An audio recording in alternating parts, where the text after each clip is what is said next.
नमस्कार दोस्तों, तो हम आज आपके सामने लेकर आए हैं ये साइंस के वीडियो का पार्ट 4 है। ये थर्ड पार्ट बन चुका है अभी ये डिजीज़ का।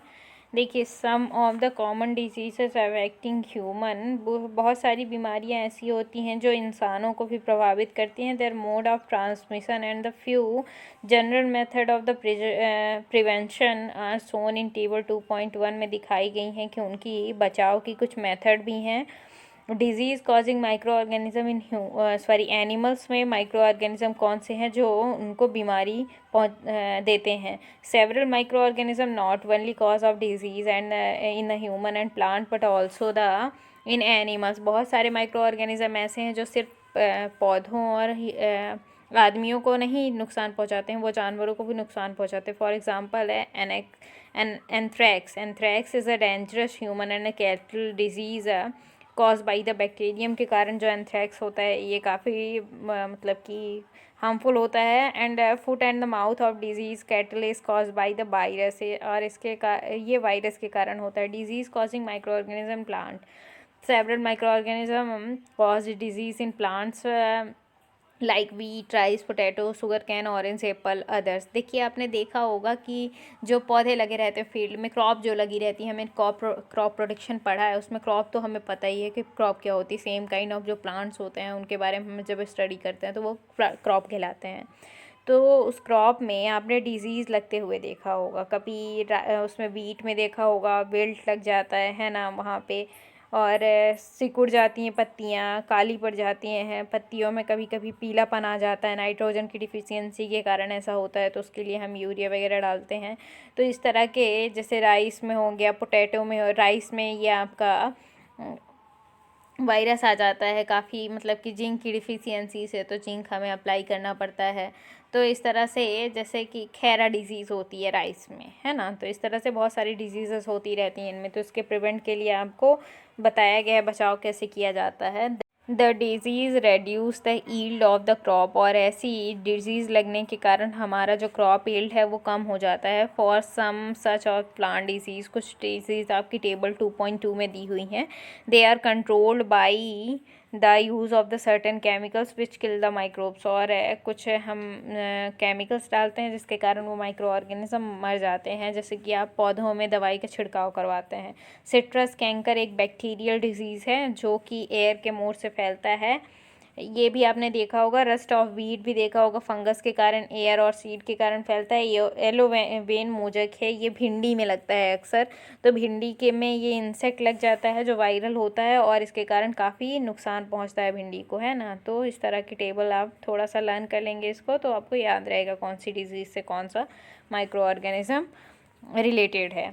द फूड पॉइजनिंग क्या है? फूड पॉइजनिंग मतलब कि आप कोई भी खुला हुआ, बिना ढका हुआ खाना खा लें, या काफ़ी दिनों से ख़राब खाना खा लें, तो उससे आपको जो नुकसान होगा उसको हम फूड पॉइजनिंग कहते हैं।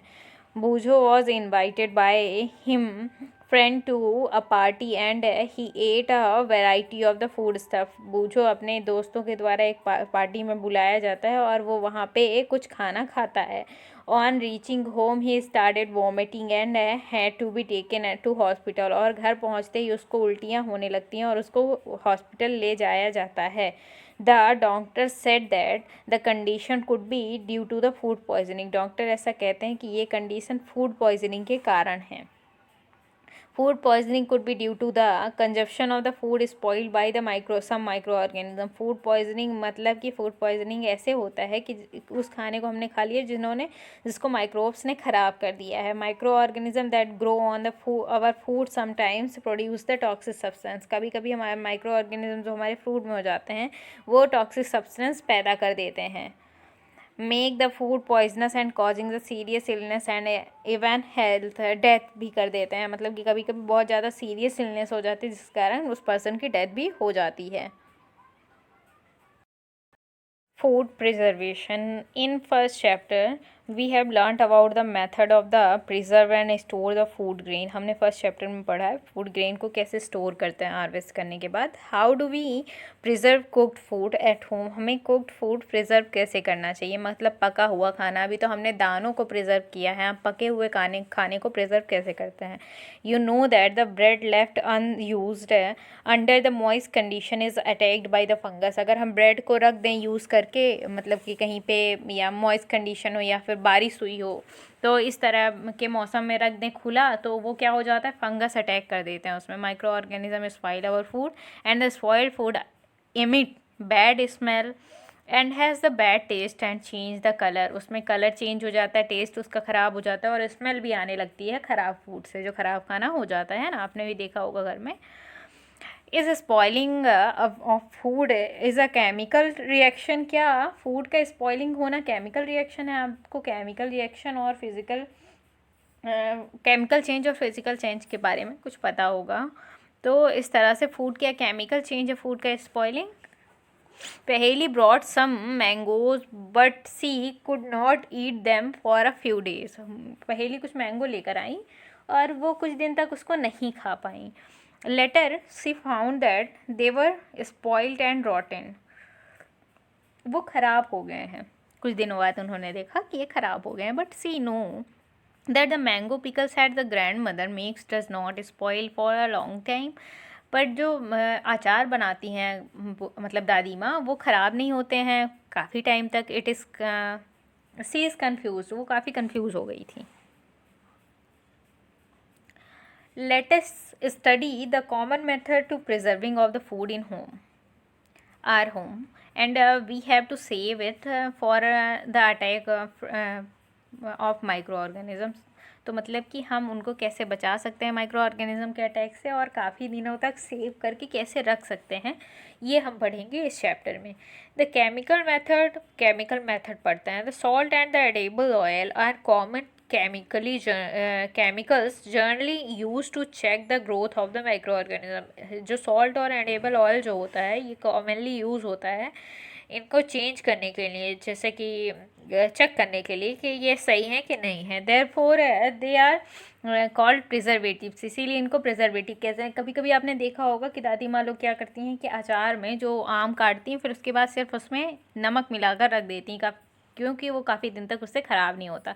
वी ऐड सॉल्ट और the acid preservatives to the pickles and prevent the attack from the microbes. और हम उसमें मैंगो में कभी कभी नमक डाल के या फिर कोई एसिड प्रिजर्वेटिव डाल के रख देते हैं, तो वो काफ़ी दिनों तक ख़राब नहीं होता, क्योंकि उसके में माइक्रोब अटैक नहीं कर पाते हैं। Sodium benzoate and the sodium metabisulphite are the common preservative. Sodium benzoate और सोडियम मेटाबाइसल्फाइड ये काफ़ी यूज़फुल आपके क्या हैं, प्रिजर्वेटिव हैं। ये आपके क्या हैं, प्रिजर्वेटिव है। इनका आप यूज़ कर सकते हैं, नाम याद रखा करिए, आप भी कभी कभी बता भी सकते हैं घर में।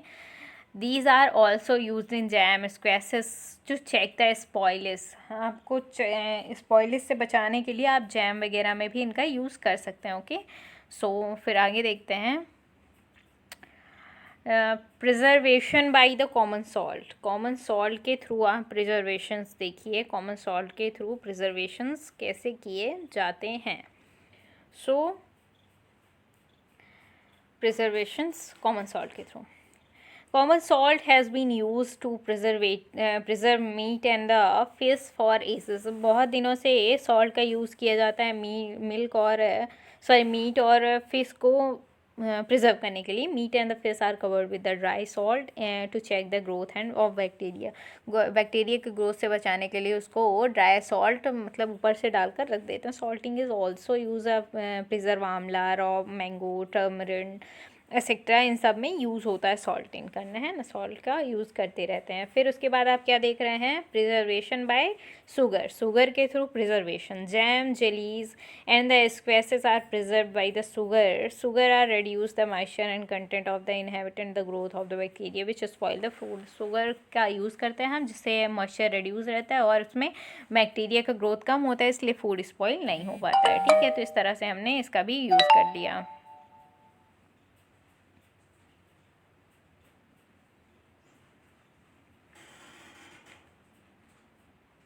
बाद देखते हैं the preservation by the oil and vinegar. Vinegar और ऑयल का प्रिजर्वेशन कैसे। Use oil and vinegar preservative spoilage of the pickles because the bacteria can not live in such environment. आप जानते हैं कि बैक्टीरिया ऐसे इन्वायरमेंट में नहीं रह सकता, इसलिए हम विनेगर और ऑयल का यूज़ करते हैं प्रिजर्वेशन के लिए। Vegetables, fruits, fishes and the meats are often preserve by this method. और वेजिटेबल, फ्रूट्स, मिल्क ये सब यूज़ होते हैं, मतलब इससे प्रिजर्व किए जाते हैं। फिर उसके बाद heat and cold temperature. Heat और को मतलब ठंडा करने से और गर्म करने से भी प्रिजर्वेशन होता है। You must have observe your mother boiling milk before it stored और यूज्ड है। आपने अपने मम्मी को देखा होगा कि वो दूध गर्म करती हैं उसको रखने से पहले या फिर यूज़ करने से पहले।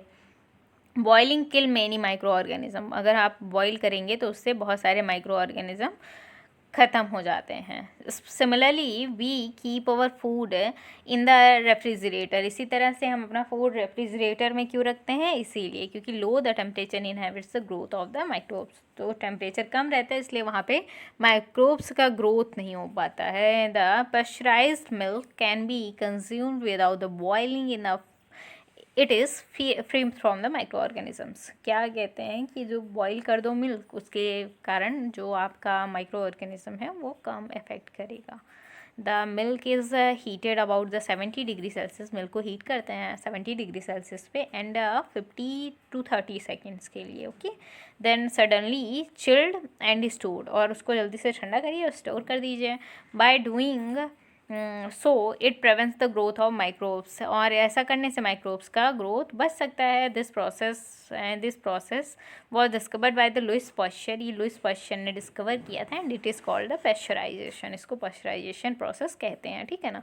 The storage and packing. Storage और पैकिंग क्या है। These days the dry fruit and even vegetables are stored in the sealed, airtight, packet to prevent the attack of microbes। आपने इस टाइम पे देखा होगा कि सील्ड पैकेट वगैरह आती हैं जिससे माइक्रोब का अटैक ना हो, इसलिए ऐसा किया जाता है। नाइट्रोजन फिक्सेशन नेक्स्ट टॉपिक है आपका, लास्ट टॉपिक है, काफ़ी इंपॉर्टेंट है, इसको ध्यान से देखिएगा आप लोग, ठीक है। तो इतना टॉपिक तो आपका कंप्लीट हो गया है, तो चलिए हम इसको नेक्स्ट वीडियो में कंटिन्यू करते हैं। Okay, thank you.